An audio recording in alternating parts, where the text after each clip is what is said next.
But even if it doesn't get that high, you're still going to have issues. Oh. And definitely for first-time buyers, especially for mortgagors coming off of their current fixed-rate deal, which is quite a bit lower than what they're about to see. So I guess, how do you see things working out for these two target markets? I think you have to look at it in two ways.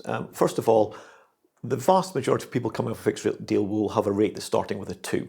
Mm-hmm. Some people may have a rate that starts with a 1, and some very lucky people might have one that starts at less than 1. But 2 was kind of the bottom of the market until we got to, I would view, silly money, which was a beneficial point that really meant that house prices defied gravity. And that's what caused the last 10% of house price inflation, was those very low rates, which meant that house prices defied gravity in terms of the economic gravity that should have been sitting around that. People, therefore, in the largest cases, hopefully, we're coming off a 2% to a 4% rate. Now, what we have to remember is that most of those customers were stressed by their bank, their lender, at 6%.